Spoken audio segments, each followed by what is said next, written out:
Hoy vamos a dedicarle un ratito a hablar del estado físico y psíquico del conductor.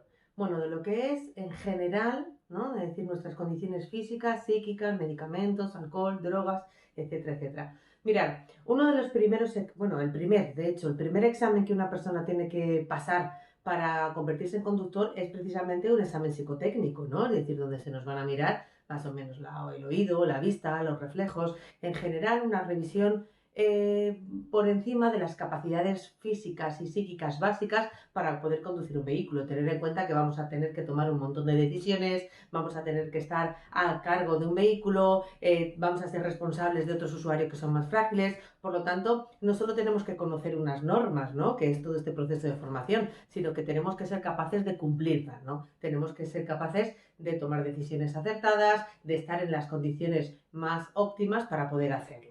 Entonces, este tema sí que es cierto que es un tema sencillo, ¿no? Podríamos pensar que es muy de sentido común, es de lógica, pero bueno, hay ciertas cosas que no está de más que las mencionemos y también, aunque sea un tema sencillo, pues es uno de los factores que más dependen de nosotros. Uno tiene que ser consciente de que en todo momento la responsabilidad es nuestra de estar en las mejores condiciones físicas y psíquicas apropiadas para poder conducir un vehículo.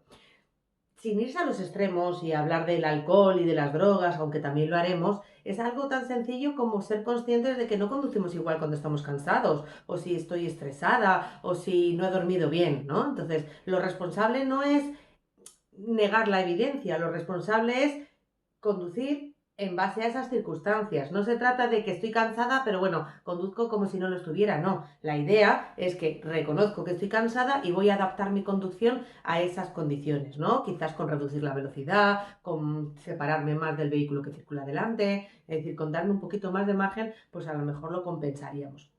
Evidentemente habrá varias situaciones donde con esto no bastará. Hay que ser conscientes y también lo suficientemente responsables para decir, bueno, pues no estoy en capacidades de conducir. Por eso hoy nos vamos a centrar en este apartado, en lo que es el estado físico y psíquico del conductor. Recordad que conductor es cualquier persona que lleva a su cargo el volante, manillar, riendas o un grupo de animal o animales. Es decir, que al conductor se le van a exigir una serie de comportamientos que a lo mejor a otros no se le exigen. ¿Vale? Es decir, que por lo tanto el conductor va a ser siempre el hermano mayor de toda esta familia o el adulto de esta familia, podríamos decir. Por lo tanto, va a ser él en el que va a recaer la mayor parte de la responsabilidad. Y no hablo de la responsabilidad legal, yo siempre me refiero más que nada por encima de todo a la responsabilidad moral. Si somos conductores, somos responsables y es lo que tenemos que pensar. Bueno, pues un conductor tiene que estar en un estado físico y psíquico apropiado para poder conducir un vehículo, ya sea una bicicleta, ya sea un vehículo de tracción animal, ya sea un vehículo con motor o un vehículo que no sea de motor como los ciclomotores. Da igual, si tú llevas un grupo de animales como si llevas una bici o un coche, eres un conductor y como conductor tu estado físico y psíquico tiene que ser el apropiado. ¿Cuál es el problema? Que nuestro estado físico y psíquico cambia, es decir, no siempre estamos en las mismas condiciones. Hay muchísimos factores externos que nos pueden hacer modificar nuestro estado y eso va a afectar a nuestra toma de decisiones y algo fundamental que tenemos que aprender, a nuestro tiempo de reacción. Mira, el tiempo de reacción es un concepto que tenemos que entender, ¿no? Porque cuanto mejor comprendamos las cosas, más fácil nos será cumplirlas, ¿no? Bueno, pues el tiempo de reacción es el tiempo mental, ¿no? El tiempo que tarda mi cerebro en interpretar lo que capta el ojo o lo que capta el oído. Es decir, el ojo capta la imagen, el oído capta un sonido, pero es el cerebro el que interpreta lo que significa ese sonido o esa imagen, le da un sentido y le da, por ejemplo, la orden al brazo de que gire el volante o al pie de que pise el freno. Pues ese tiempo que transcurre desde que percibo el estímulo hasta que reacciono ante él es lo que llamamos el tiempo de reacción. Y el tiempo de reacción en circunstancias normales vienen a ser unos 0,75 segundos. Es decir, en menos de un segundo una persona en condiciones normales es capaz de tomar una decisión como la de pegar un frenazo, esquivar un obstáculo, etc. ¿Qué ocurre? Que este tiempo no es constante, ni muchísimo menos. No es constante dentro de la misma persona, ni siquiera es constante entre personas diferentes, porque este tiempo de reacción puede variar.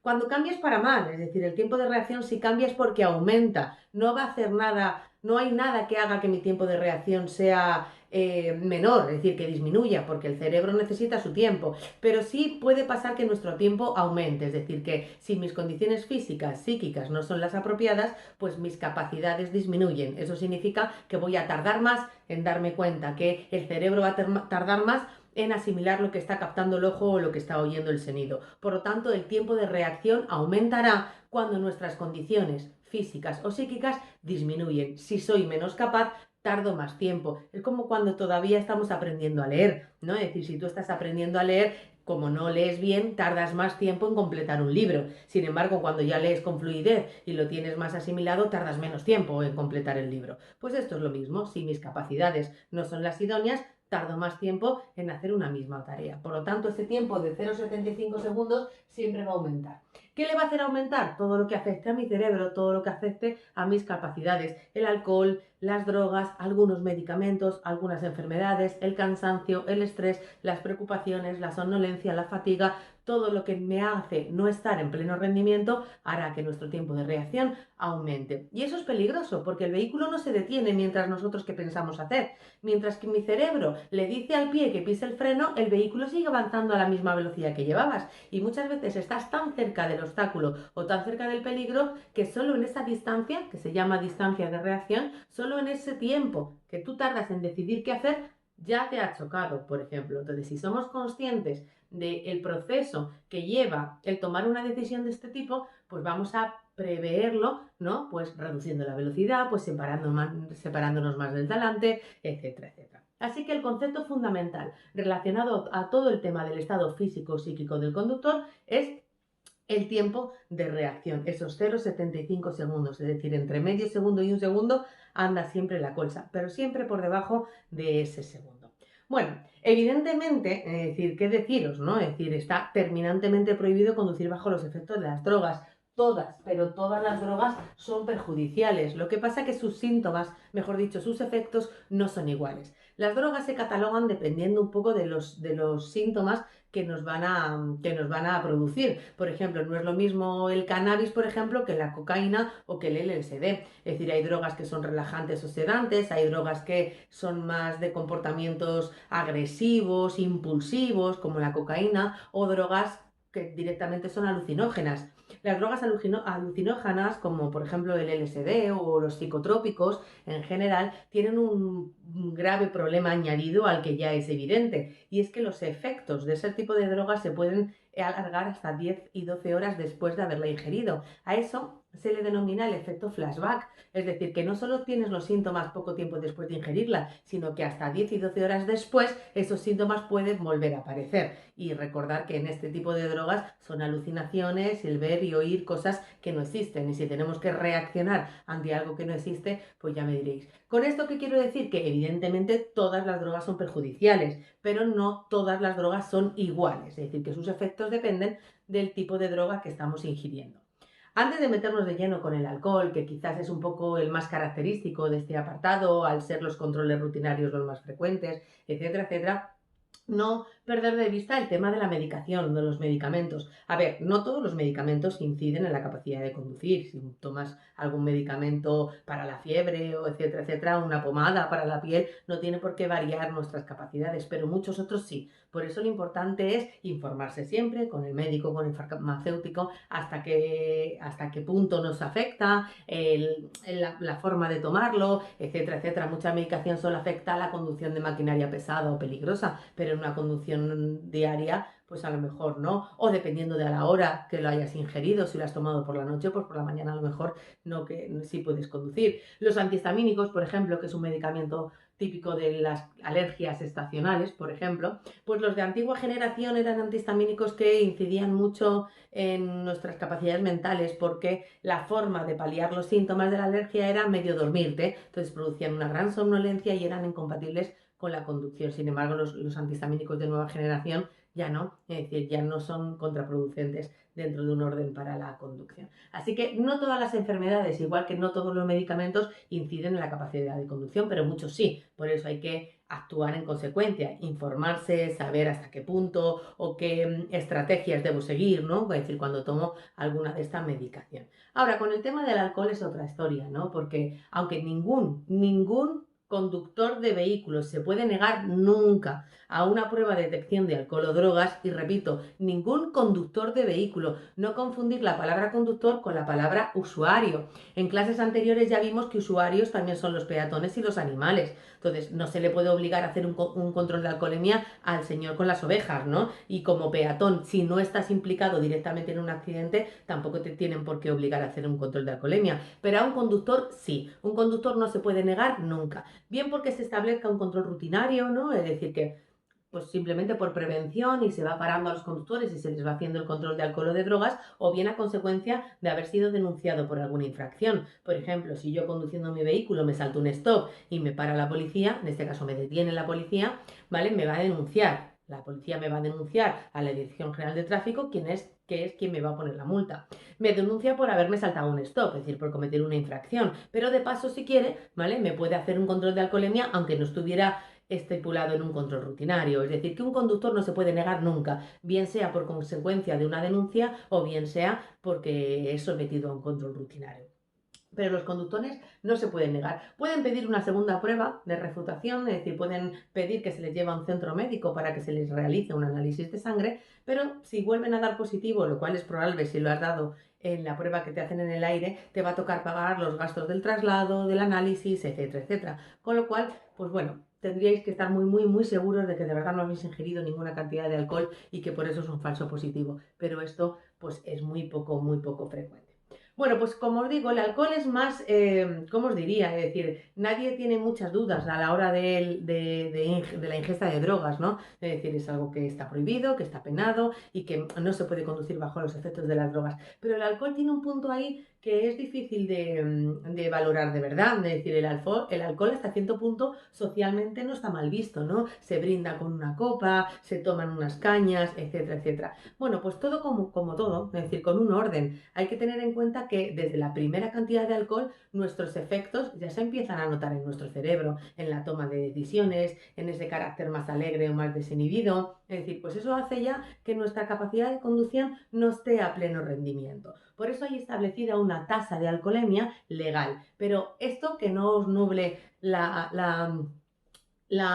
mentalidad, es decir, que aunque haya una tasa legal, es decir, que si no la supero no me van a multar, la única tasa adecuada, lo correcto es siempre 0,0, es decir, lo correcto es no beber cuando vamos a conducir, ¿no? Porque aunque sea una pequeña cantidad de alcohol, como os digo, ya nuestros reflejos, nuestro campo visual, nuestra toma de decisiones se puede ver afectada. Por lo tanto, lo correcto es 0,0. ¿Que está prohibido conducir con una tasa de alcoholemia por debajo del mínimo establecido? Prohibido, no. ¿Pero es correcto? Tampoco. Lo correcto es siempre una tasa de 0,0. Ahora, ¿qué ocurre? Que legalmente hay una tasa establecida por ley que depende de qué grupo de conductor es al que perteneces. Por ejemplo, si somos conductores nobles, eso significa que estamos dentro de los 2 primeros años de obtención de un permiso. Los conductores nobles tienen una tasa de alcoholemia, de alcohol por sangre, de cantidad de alcohol en sangre, de nada más que 0,30 gramos por litro de sangre. ¿Vale? Si esa tasa la pasamos en vez de a gramos a miligramos y la medimos en vez de sangre en aire, su equivalente serían 0,15 miligramos. Esa es la misma tasa que tendrían también cualquier conductor que se considere profesional. Y con profesional no confundáis que ya es un conductor con experiencia, no. Un conductor con experiencia es que ya no está dentro de esos 2 años. Un conductor profesional es un taxista, un profesor de autoescuela, el conductor de un autobús, de vehículos de mercancías peligrosas, etcétera, etcétera. Es decir, esos grupos minoritarios dentro del mundo de la conducción, que su tasa sería igual, la de 0,30 gramos por litro de sangre o 0,15 miligramos. Ahora, si no somos un conductor profesional como tal y si ya hemos superado los 2 años de obtención del primer permiso que nos hayamos sacado, nuestra tasa será 0,50 gramos por litro de sangre o su equivalente en aire 0,25 miligramos, ¿vale? Esa es la tasa legal, pero vuelvo a repetir que la única tasa correcta son 0,0. Así que no confundir con si está prohibido a con si es correcto, que son 2 tipos de conceptos bastante distintos. Bueno, esa tasa de alcoholemia es muy fácil de alcanzar. Tener en cuenta que hay muchos factores que intervienen en que se nos acumulen más o menos cantidad de alcohol en la sangre. Directamente los litros de sangre. No será lo mismo para una persona que mida 1,80 y pese 70 kilos, ¿vale? Que para una persona que mida 1,50 y que pese 55 kilos. Si hay menos litros de sangre, antes se alcanza la proporción. Si hay más litros de sangre, pues más cantidad de alcohol necesito para alcanzar la proporción. Si el estómago está lleno, así está vacío, pues también va a hacer que pase más lento al flujo sanguíneo, ¿no? La rapidez, ¿no? Con la que lo ingieres, la temperatura de la bebida, cuanto más caliente o más a temperatura ambiente esté, antes llega la sangre, ¿no? La concentración etílica que tenga, no es lo mismo una bebida destilada, que todo es alcohol, que una bebida fermentada, que aparte de alcohol tiene otras sustancias. Entonces no es lo mismo 20 mililitros de cerveza que 20 mililitros de whisky. La cantidad en mililitros es la misma, pero la concentración etílica no lo es, ¿vale? Por lo tanto, todos esos factores hay que tenerlos en cuenta a la hora de saber qué cantidad de alcohol realmente tenemos en nuestra sangre, ¿no? Es decir, ya no solo para saber si superamos o no ese límite legal establecido. Por eso, ante la duda, como os digo, pues lo mejor es no beber nada de alcohol si vamos a conducir y listo. Y con eso nos ahorramos disgustos. Mirad, a una de las primeras cosas que empieza a afectar la ingesta de alcohol es a nuestro campo visual, es produciéndose lo que se llama el efecto túnel, ¿no? Generalmente el campo visual suele ser periférico, es decir, que vemos en abanico. Tenemos en esta vista que aunque miremos de frente, somos capaces de ver lo que nos viene por los laterales. Este campo visual empieza a reducirse con la ingesta de alcohol, de tal manera que es el cerebro el que ya no interpreta las imágenes que capta el ojo de forma periférica, se centra en lo que tenemos inmediatamente delante. Esto también sucede con el exceso de velocidad, pero el alcohol también nos produce el efecto túnel, ¿no? Es decir, de hecho, ¿cómo utilizamos qué expresión, mejor dicho, utilizamos para referirnos cuando una persona va hasta arriba de alcohol?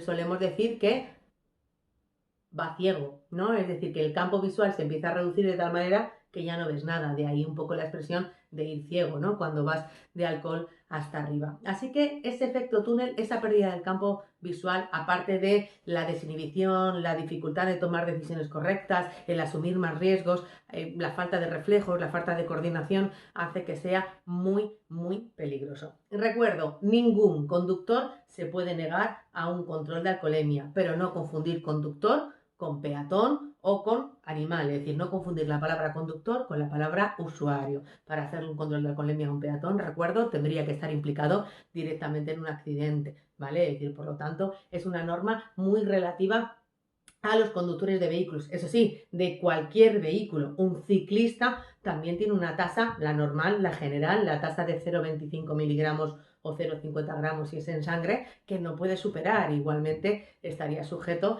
a las mismas normas que cualquier otro conductor. No se podría negar a un control de alcoholemia. ¿Vale? También hay que tener en cuenta que el alcohol se va eliminando de la sangre muy poquito a poco, es decir, no a la misma rapidez con la que se ingiere. De hecho, eliminamos nada más que un 10% del alcohol que ingerimos, el resto se metaboliza, sobre todo ciertos órganos, como ya todos sabemos, ¿no? Entonces, si uno decide dejar de beber porque luego posteriormente va a coger el coche o el vehículo en general, tenemos que tener en cuenta una cosa, es decir, que si yo, por ejemplo, he dejado de beber a las 12 de la noche, por ejemplo, será a la 1 de la mañana aproximadamente cuando alcance mi tasa máxima, porque esa última copa que he ingerido todavía tiene que llegar al estómago, todavía tiene que llegar a mi flujo sanguíneo, etcétera, etcétera. Por lo tanto, a partir de esa hora después será cuando empieza a disminuir, y empieza a disminuir nada más que a razón de 0,2 gramos por hora. Por lo tanto, si tenemos una tasa de alcoholemia de 0,8 o de 0,9, por ejemplo, gramos por litro de sangre, pues ya prácticamente, si vas a esperar para coger el vehículo, pues es mejor que esperes toda la noche. Es decir, que cojas un taxi, ¿no? Es decir, no te vayas a casa andando, porque para eliminar toda esa cantidad de alcohol,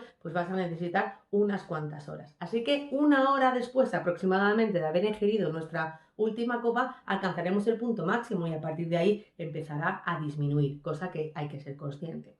También es verdad que el alcohol se elimina mucho más rápido si pones el cuerpo en movimiento, ¿no? Andando, corriendo, paseando, que si te echas a dormir. Si nuestro metabolismo se relaja, perdón, y gasta menos energía, pues más lentamente elimina el alcohol. Sin embargo, en movimiento, dándote un paseo, andando, pues gastas más energía, consumes antes la energía y antes también quemas ese alcohol, por así dicho, de forma bastante genérica. Así que recordad que se elimina mucho más rápidamente ¿vale? Es decir, si ponemos el cuerpo en movimiento, mejor despierto que durmiendo. Tampoco afecta igual el alcohol si eres joven, si eres mayor, es decir, tener en cuenta en las condiciones que tenemos el cerebro cada persona, ¿no? Es decir, que pues no es lo mismo un cerebro joven en desarrollo, un cerebro mayor, ¿no? Es decir, el alcohol va a comportarse de forma diferente, es decir, los efectos van a ser diferentes, ¿no? Es decir, tanto en una parte de la población como en la otra. Directamente si eres hombre o mujer, por la cantidad de musculatura, de litros de sangre, es decir, que un poco de forma genérica, pues también se va a comportar de forma diferente. Todo eso hay que tenerlo en cuenta.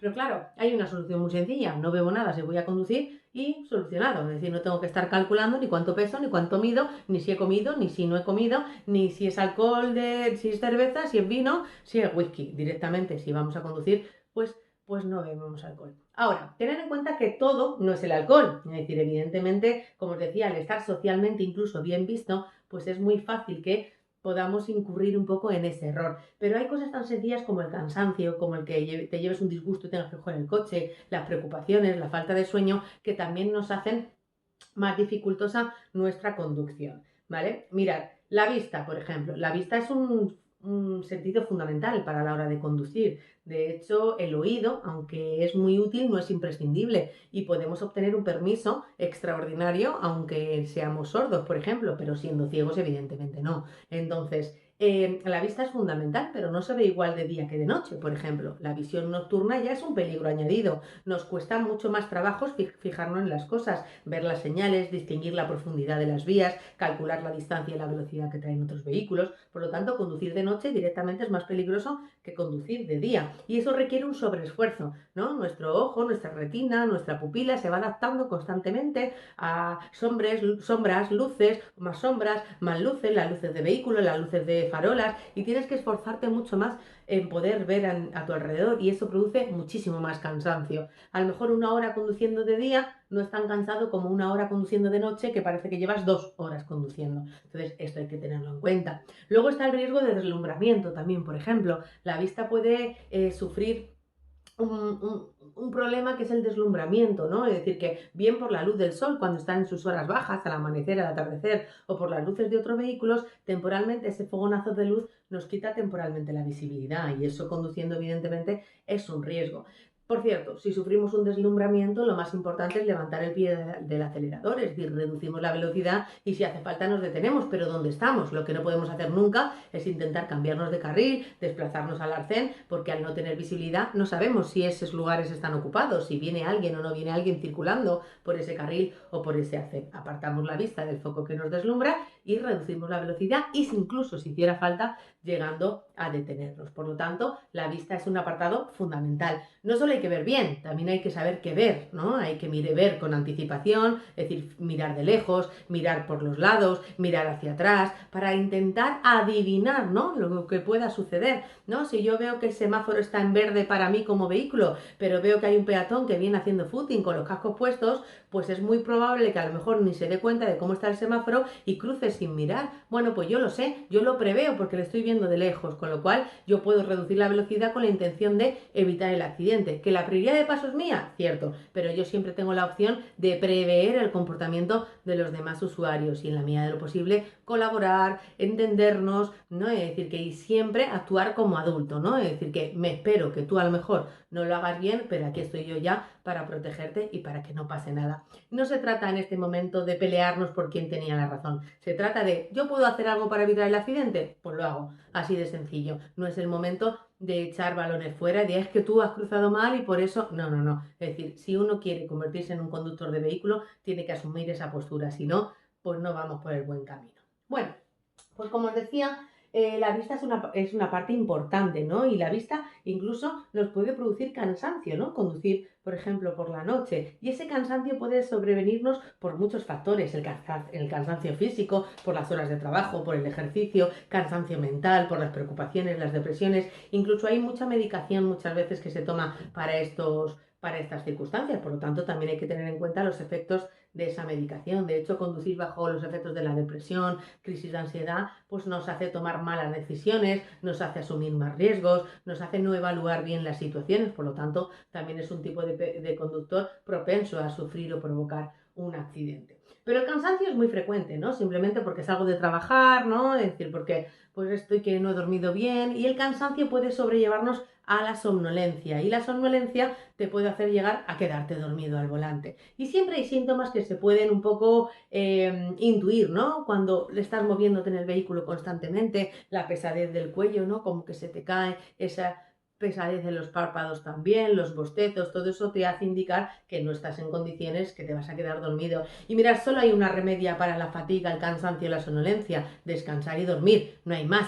¿Vale? No confundir con las campañas que salen muy a menudo de hidratarse, comer algo, parar, descansar. No confundir eso como con un remedio contra la somnolencia. Vamos a ver, no. El cansancio nos va a sobrellevar cuando llevamos conduciendo muchas horas, ¿no? Por lo tanto, hay que establecer siempre, antes de iniciar el viaje, unas paradas más o menos reglamentarias, ¿no? Es decir, cada 2 o 3 horas o 200 o 300 kilómetros planeo una parada. Si en esa parada yo me tomo un café o una Coca-Cola, me como un sándwich, doy un paseo, es dentro de, pues eso, una parada que estoy pues para tomar algo, refrigerarme un poquito, etcétera, etcétera. No es voy a beber café y Coca-Cola porque me estoy quedando dormida, no. No es me tomo un café porque me apetece, porque me voy a hidratar, porque me apetece tomarme un café, pero no como remedio porque me estoy quedando dormido. Porque ¿cuál es el problema de la cafeína, por ejemplo? Que sí, de primeras te vas para bailar, pero luego va a tener el efecto rebote, ¿no? Es decir, cuando se te pase el efecto de la cafeína, por ese sobreesfuerzo al que has sometido a tu cuerpo, el bajón va a ser doble, es decir, te va a dar todavía más sueño que el que tenías antes de tomarte el café o de la Coca-Cola. Entonces, no confundir el que me tomo un café o una Coca-Cola, me como un sándwich, que se va a ser algo siempre pues correcto dentro de una parada que yo he establecido, que me he calculado, a con que me tomo café, café, café, Coca-Cola, Coca-Cola, Coca-Cola, porque me estoy quedando dormida y así lucho contra eso. No, el único remedio para la somnolencia es dormir y para el cansancio es descansar. Y si para eso tenemos que detener nuestro vehículo en una zona apropiada y descansar o dormir, pues se hace. Eso será el comportamiento que nos lleve a evitar el accidente. Evidentemente, antes de iniciar el viaje, si no estamos en condiciones, pues lo mejor sería posponerlo o buscar un conductor alternativo, ¿no? Es decir, porque como os digo, la somnolencia o el cansancio o la fatiga puede venir por muchos factores, incluso la propia vía. No es lo mismo conducir por una autopista bien asfaltada, nueva, de nueva construcción, que por una carretera secundaria llena de baches, llena de curvas. Pues el cansancio no lo va a producir. Las condiciones climatológicas adversas, la lluvia, la niebla, todo lo que te hace tener que estar mucho más atento y tener que esforzarte mucho más en ver, en controlar la situación, te hace que estés más cansado también en menos tiempo, ¿no? Pues todos esos factores hay que tenerlos en cuenta. Y como os digo, solo hay un remedio, que es descansar. Ahora, ¿es una situación más peligrosa de lo normal? Siempre hay algo fundamental que podemos hacer, que es reducir la velocidad. Bueno, por lo tanto, el cansancio, la fatiga, la vista también son apartados muy, muy importantes. El oído, como os decía, no es imprescindible para la conducción, ya que siendo sordo podemos conducir un vehículo. ¿Que necesitamos algún aparato y con eso llevamos? Pues igual que el que necesita gafas o lentillas, pues perfecto. ¿Que no? Bueno, pues hay permisos para personas que tienen ese problema de audición, porque se puede suplir con la vista. A lo mejor tendremos que instalar retrovisores panorámicos, etcétera, etcétera, pero el oído no es imprescindible. Ahora, en condiciones normales, pues sí es útil, ¿no? Es decir, el oído en un adulto le permite también saber por dónde viene un peligro. En los niños no tanto. Tener en cuenta que en los niños el cerebro todavía no está plenamente desarrollado. Mientras que un adulto puede saber que un vehículo viene por la derecha porque capta el sonido por ese lado, quizás un niño capta el sonido pero no es capaz de identificar por qué lado viene, ¿no? Pero en principio los adultos en condiciones normales sí. Por lo tanto, el oído nos da también bastante información. Lo mismo, hay que prestar atención a lo importante, a la circulación, hay que ver bien y hay que oír bien, ¿no? Es decir, que no solo que físicamente veamos bien y oigamos bien, sino que saber a qué le presto mi atención, saber qué cosas miro y saber qué cosas tengo afinado el oído. Si llevo la música hasta arriba dentro del vehículo, me estoy quitando, me estoy limitando esas capacidades que sí que tendría, ¿no? Entonces, pues en la medida de lo posible vamos a intentar mantenerlo, ¿vale? Ahora, otro problema fundamental son las distracciones al volante, ¿no? Es decir, que en esta parte el estado físico y psíquico también tiene un punto ahí que ver con el comportamiento, ¿no? Es decir, que generalmente el uso del móvil, del GPS, ¿no? Fumar, ciertas distracciones que hacen que no seas capaz de reaccionar ante un obstáculo. Mirad, tener en cuenta que yo desde que veo un obstáculo hasta que reacciono, decíamos al principio del vídeo, que transcurría un tiempo, aproximadamente entre medio segundo y un segundo, unos 0,75 segundos. Ese tiempo le llamábamos el tiempo de reacción. Pero ¿cómo voy a reaccionar ante algo que ni siquiera he visto? Es decir, si yo había girado la cabeza porque estaba buscando algo del bolso, por ejemplo, o estaba escribiendo un WhatsApp en el móvil, ¿vale? No he visto las luces de freno del vehículo que tenía delante y cuando he querido pisar el freno ya me he chocado con él. Es decir, si no percibes el estímulo, si no lo estás viendo, ¿cómo vas a reaccionar ante él? Es imposible. Es decir, que yo puedo reaccionar ante algo que sé que está pasando, pero si ni siquiera sé que está pasando,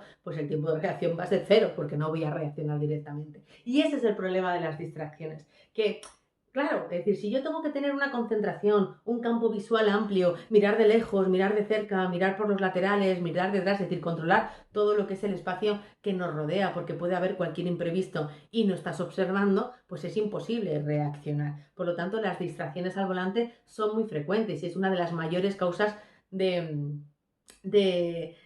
accidente. De hecho, el uso del móvil se lleva la palma, es decir, el uso del móvil es una de las causas más frecuentes de los alcances, sobre todo, ¿no? Es decir, de esos golpes por detrás o que dé al vehículo de adelante, etcétera, etcétera. Echas a andar o te han dado, no has frenado, etcétera, etcétera. Por lo tanto, el uso del móvil pues está como bastante restringido y es evidente. Sé que muchos pensáis que, bueno, como tenemos sistemas de manos libres, ¿no? Es decir, que no hace falta que utilice las manos, que el vehículo ya lo tiene instalado, vale, es decir, pero hay que ser conscientes que lo verdaderamente que nos distrae es la conversación. Es decir, que en el momento que tú te metes en una conversación, tu foco de concentración, de atención, ya está en la conversación, no está en el entorno. Entonces, es muy frecuente cuando estás hablando que te pases una salida, por ejemplo. Pues si encima estoy hablando con alguien por el móvil y la conversación se extiende más de 1 o de 2 minutos, mi atención se va a centrar en la conversación, con lo cual tener en cuenta que el cerebro empieza a seleccionar. Entonces, o estás atento a lo que te están contando o estás atento a lo que tienes a tu alrededor. Por eso no se recomienda. Que es verdad que aunque tengamos un sistema de manos libres podemos conducir, ¿vale? Es decir, pero no se recomiendan conversaciones de más de 1 minuto, lo justo para decir, oye, mira que voy conduciendo, ahora te llamo cuando llegue, ¿vale? Es decir, porque es la propia conversación la que nos distrae. El sonido del móvil, lo ideal sería llevarlo apagado, porque incluso te suena, miras a ver si es un WhatsApp de alguien, te sobresalta a lo mejor a veces el sonido porque estás ahí un poco en la monotonía de la conducción. ¿Prohibido? Pues hombre, evidentemente prohibido no está llevar el móvil encendido, pero lo ideal sería llevarlo apagado, ¿no? Es decir, esto pues me evito la tentación. El fumar también es una distracción, ¿no? Es decir, el regañar a los niños cuando se están peleando detrás. Es decir, que conduciendo podemos tener muchas distracciones sin realmente ser conscientes de ello. Por eso, todo lo que nos quite la atención, todo lo que obliga a mi cerebro a tener que elegir en qué se centra, pues nos va a provocar ese aumento de posibilidades de tener un accidente. Por eso, en todo momento, es decir, no tiene que darnos ningún reparo de decirle a esa persona, mira, cállate un poco que estoy intentando concentrarme. Precisamente eso es uno de los caracteres que se les echa en cara, entre comillas, y esto perdonármelo, a la juventud, ¿no? Esa necesidad de autoafirmación, esa necesidad de demostrarte, mira qué bien conduzco, me acabo de sacar el carnet y lo hago fenomenal, entonces apoyo una mano en la puerta para que veas que lo llevo muy bien, ¿no? La otra mano aquí, hablo contigo, te estoy mirando todo el rato. No, es decir, que vamos conduciendo, somos responsables de un vehículo y de todo lo que nos rodea. Si tengo que decirte, mira, cállate un momento, por favor, porque es que me voy a pasar la salida, pues lo tenemos que decir, no pasa absolutamente nada. Ya entiendo yo también que esto tiene un poco que ver con la madurez, ¿no? Según vas cumpliendo años, pues te da un poquito lo mismo lo que los demás piensen de ti, ¿no? Es decir, pero en esa época tan bonita por otro lado, pero bueno, más de impulsiva, que es la juventud, y todo esto no es que lo diga yo, que estadísticamente pues estas cosas se estudian, por eso hacen que los jóvenes sean más impulsivos, ¿no? Es decir, a la hora de tomar decisiones asumen los riesgos, no sé que hay un riesgo, pero lo asumo, esa capacidad de, como os digo, de esa necesidad, mejor dicho, de autoafirmación, de verme a través de tus ojos, de que tú creas que molo, que creas que mira que bien lo llevo, pues te hace asumir ciertos riesgos que cuando vas cumpliendo años, pues ya te da un poquito igual y si quieres más capaz de decir, mira, cállate que al final me pierdo o cállate que al final me voy a chocar con el de adelante, ¿no? Es decir, que no digo yo que haya que estar callado todo el rato en el coche, pero que sí que la propia conversación, cuando es intensa, cuando es de muchas personas, etcétera, etcétera, te pone muy complicado el poderte concentrar en a lo que te rodea, ¿vale? Mirad, Resumiendo un poco, entonces, por lo tanto, tenemos que entender que el tiempo de reacción es algo intrínseco al ser humano, ¿no? Es decir, que desde que percibo un estímulo hasta que tomo una decisión ante ese estímulo va a transcurrir un tiempo y ese tiempo puede aumentar en cuanto mis condiciones, tanto físicas, psíquicas, no sean las adecuadas. Por lo tanto, yo eso no lo puedo evitar, pero sí ser consciente de que eso sucede. Si yo cojo el coche, vuelvo de trabajar, estoy cansadísima porque llevo 12 horas trabajando y no puedo con mi alma, a ver, tengo que ser consciente que no estoy en las mismas condiciones como si hubiera descansado. Entonces mi forma de conducir no puede ser la misma que cuando me acabo de levantar por la mañana bien descansada y me voy a trabajar. A la hora de regresar, quizás mi cansancio va a hacer que mi tiempo de reacción aumente. Y yo eso no lo puedo evitar. ¿Pero qué es lo responsable? Saberlo y actuar en consecuencia. ¿Que mi tiempo de reacción yo sé que va a aumentar? Pues me separo más del vehículo de delante y reduzco la velocidad, porque así compenso ese aumento de mi tiempo de reacción con un aumento de la distancia de seguridad, ¿no? Es decir, la que yo me va a costar un poquito más trabajo de tener el vehículo, pero tengo el espacio por delante porque me he separado más de ti. Y por otro lado, como voy más despacito, pues los metros que recorra mi vehículo también van a ser menos. Eso es lo responsable. Evidentemente, si mis capacidades no son tan malas como para que no sea capaz de coger el vehículo, pues lo que hago es no conducir, evidentemente, ¿no? Es decir, que pues dejo el coche aparcado o me lleva alguien o veo otro medio alternativo de volver a casa. Por eso también al final de la jornada laboral son mucho más frecuentes los accidentes que al comienzo de la jornada laboral. Y también cuando hay muchos desplazamientos, ¿no? Como en época de verano, fines de semana, etcétera, etcétera. También hay que tener en cuenta cuando el cuerpo está pensado más o menos que quiere dormir, ¿no? De madrugada, las últimas horas de la tarde, es decir, es cuando más fácil nos puede venir la somnolencia. Y la somnolencia te hace quedarte dormido de repente, ¿no? Es decir, lo que pasa que esto no es, empiezo a quedarme, a tener síntomas y me quedo dormido en un instante. No, los síntomas empiezan a aparecer mucho tiempo antes de quedarte dormido, con lo cual si los ignoramos no es porque no nos hayan avisado, no es porque el cuerpo no nos avise de que tenemos mucho sueño, sino que tú ignoras esa picor de ojos, esa pesadez del cuello, esos movimientos constantes. Así que si somos conscientes de nuestro tiempo de reacción, evidentemente seremos responsables a la hora de actuar frente a eso, ¿vale? Por lo tanto, es fundamental para evitar los accidentes que un conductor se encuentre siempre en un buen estado físico o psíquico. ¿Que vamos a ver que hay cosas que no lo ponen difícil? Sí, pero nosotros siempre tenemos la capacidad de adaptarnos a esas cosas. Que si la vía me lo pone difícil, que si conducir de noche me lo pone difícil, que si la lluvia, la niebla me lo pone difícil, yo primero siempre puedo reducir la velocidad, separarme más del vehículo de adelante y con eso ya tengo un gran trabajo hecho y amoldo mi conducción a esas circunstancias, tanto físicas como psíquicas. Y vuelvo a repetir, psíquicas, es decir, que conducir bajo los efectos del estrés te hace ser mucho más agresivo, hacer adelantamientos más peligrosos, exceso de velocidad, que todo el mundo parece que lo hace mal, ¿no? Es decir, que el estrés, las preocupaciones, todo eso también te altera, nos alteran nuestras capacidades, nuestra toma de decisiones y somos más impulsivos de forma que es más probable también que tengamos un accidente, ¿vale? Mirad, este tema es fundamental que memoricéis también la tasa de alcoholemia. Vuelvo a repetir, un conductor Nobel, es decir, que está en los 2 primeros años de obtención de un permiso, sea el que sea, tiene una tasa más reducida, una tasa específica de 0,30 gramos por litro de sangre. Recordad, si es en miligramos es porque se mide en aire, 0,15. Ahora, un conductor que ya haya superado esos 2 años, ¿vale? Y que no sea un conductor profesional, como profesores de autoescuela, vehículos de más de 3.500 kilos, taxistas, conductores de autobuses, etcétera, etcétera. Esos serían los grupos profesionales. Pues si no eres uno de esos grupos y no eres Nobel, pues tu tasa de alcoholemia sube a 0,50 gramos por litro de sangre, que serían 0,25 miligramos si lo medimos en el aire. Y aunque conducir con una tasa de alcoholemia por debajo de esas tasas establecidas por ley no está prohibido, no es recomendable, porque eso significa que aunque tu tasa sea 0,50, si das 0,40 no te van a multar, pero has dado 0,40. Lo correcto es 0,0, sería la única tasa que realmente sería la adecuada para ponernos al cargo de un vehículo.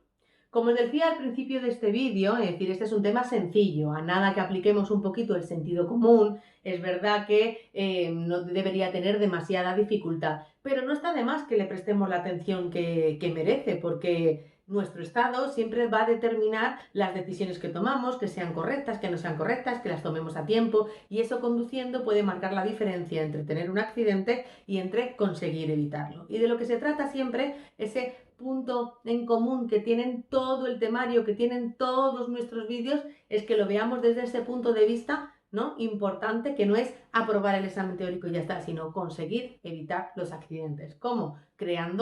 Formando buenos conductores, conductores que tengan en cuenta siempre todos los factores, no solo de normas, sino también de todo lo que tiene que ver con nuestro estado físico y psíquico. Espero, y sé que la mayor parte de los conductores pues estáis en esa franja de edad donde que nos digan un poco lo que que os digan, porque yo no me meto en esa franja de edad, que os digan lo que tenéis que hacer, pues no es lo que más os apetece decir, pero sí nos hace reflexionar un poquito, tener en cuenta que cuando sigáis cumpliendo años os seguirá gustando estar en plenas condiciones, y eso dependerá cómo hayáis tratado vuestro cuerpo y cómo hayáis tratado un poco vuestra juventud, ¿no? Al fin y al cabo, y alargar la vida de un conductor es muy sencillo si se cumplen las normas, ¿vale? Y si se tiene esa visión siempre de conseguir evitar los accidentes. En la siguiente clase hablaremos ya de normas de circulación relativas a cómo pongo todo esto en práctica, es decir, a lo que es el uso de las vías públicas. Así que nos vemos en la próxima.